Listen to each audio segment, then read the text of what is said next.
The SR71 has flown more combat missions than any other reconnaissance plane and did it with total impunity. Its exceptional performance and operational successes has made the Blackbird the most technically advanced jet of the Cold War.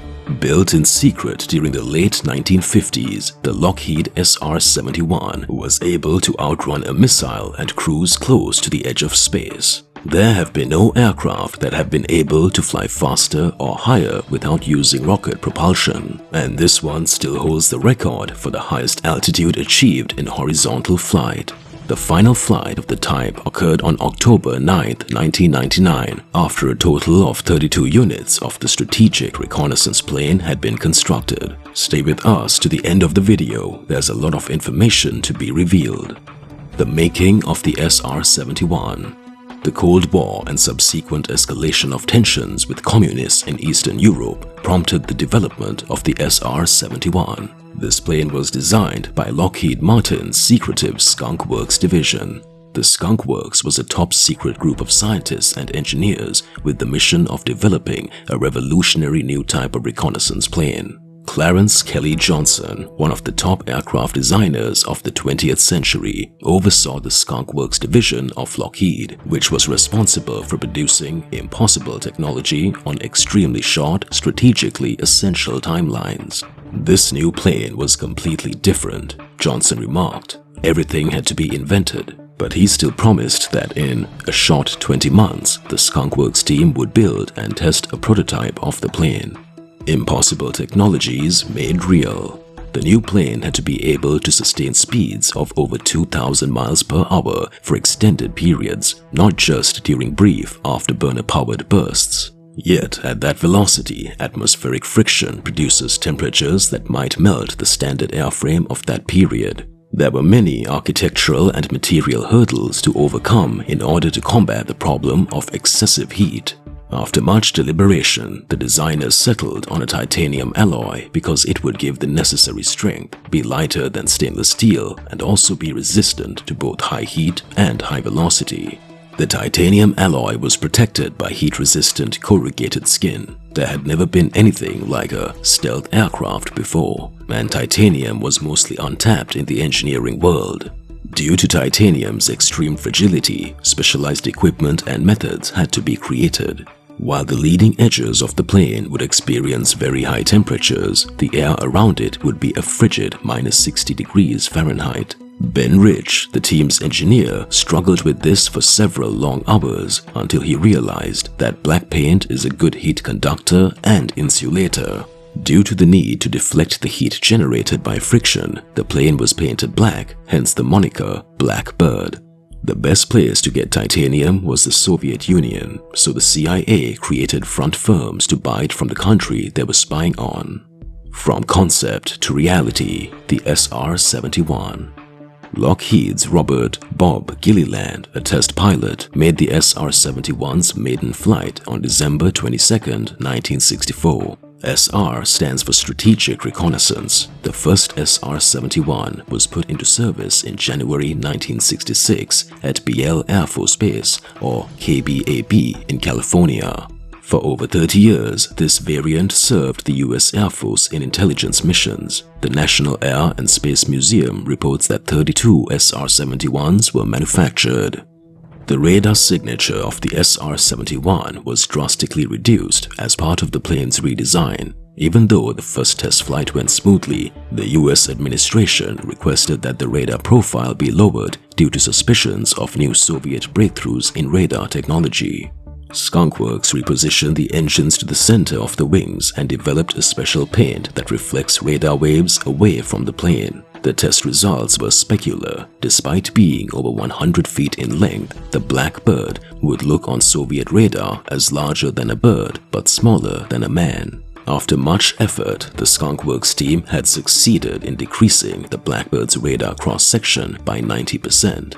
The Lockheed SR71 was a twin-engine, two-seat supersonic strategic reconnaissance aircraft, as characterized by the Smithsonian Institution. The majority of its airframe was made out of titanium and its alloys, while the vertical tail fins changed to a composite material to lessen the plane's radar signature. Its Pratt & Whitney J58 turbojet engines with their distinctively massive inlet shock cones powered the aircraft. The plane's engines matched the level of complexity shown throughout the rest of the machine. The fuel was pumped through a 4.5-mile-long pipeline to the flight line where the Blackbird consumed approximately 36,000 to 44,000 pounds of fuel per hour of flight. Each engine inlet was blocked by a spike that slid forward and backward in response to the plane's speed when it was traveling at supersonic speeds. Camera development and capability. There were specialized cameras installed in the SR71 Blackbird. The SR71 was built to prevent the Cold War from turning into a hot war with the Soviet Union by photographing key targets and entire nations from great distances. This camera, known as a Technical Objective Camera or TEOC, can take pictures of specific objects from 20 nautical miles. 2 TEOC sensors on either side of the SR71 could take pictures of an area 40 miles wide from 85,000 feet while going faster than a bullet at Mach 3. The optical bar camera, or OBC, on the nose of the SR71 captured an image 72 miles wide or 100,000 square miles in less than 1 hour. This was a complex operation because the airplane would have traveled hundreds of feet ahead during the exposure, which, based on the specifications, was 1 or 2/10 of a second. Without any adjustment, the image would have been hazy along the path of the airplane's motion. The high-precision lens that aimed the camera's field of view, or FOV, downwards would revolve in the reverse direction of flight, wiping out the effect of the airplane's motion. The captain did this physically or mechanically with the SR-71's detectors and software.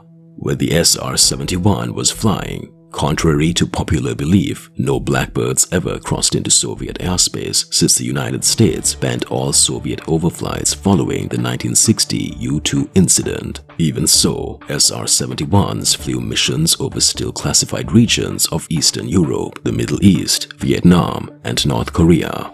Never has a Blackbird been shot down by the enemy. However, there was a problem with the plane's dependability since 12 out of 32 were destroyed in crashes as they were quite difficult to fly. Iconic figure from the time of isolation. Because of defense budget constraints and the high cost of operating, the Air Force deactivated its fleet of SR-71s on January 26, 1990. The SR-71 was phased out in favor of more modern technologies like satellites and unmanned aerial vehicles or UAVs, which can access surveillance data in real time. In December 1964, the SR-71 made its inaugural flight. Numerous people have said it is the most recognizable plane from the Cold War. Many spy planes, including the SR-71, were designed to fly far into enemy territory without even being shot down. From its vantage point at 80,000 feet, an SR-71 can cover 100,000 square miles of Earth's surface in an hour. The majority of the surviving Blackbirds are currently housed in museums and military bases from across the country. Record set by SR-71. Throughout its lifetime, the SR-71 held the record for fastest and highest-flying manned operational aircraft. In addition, its photo resolution was high enough that a license plate on a car could be captured in sharp detail. On July 28, 1976, an SR-71 flew at an absolute speed of 2,193.1669 miles per hour and reached an absolute altitude record of 85,068.997 feet, both of which were world records at the time. A Blackbird achieved a new coast-to-coast record of 1 hour, 4 minutes and 20 seconds on its retirement trip from Los Angeles to Washington, D.C. on March 6, 1990. Even though it was developed in the 1950s, it still seemed like something from the future. The twists and turns of the wings and the curves of the fuselage give it a more natural appearance than a mechanical one. This plane seems nearly organic, while most conventional aircraft look like they were constructed. The United States Air Force Plant 42 in Palmdale, California, where the SR71 was built, donated one of the planes to the Smithsonian Institution in 1990, where it is displayed at the National Air and Space Museum's Annex in Chantilly, Virginia. Thank you for watching. If you have any questions, let us know in the comment section. Also, at last, give this video a like, and I will see you soon.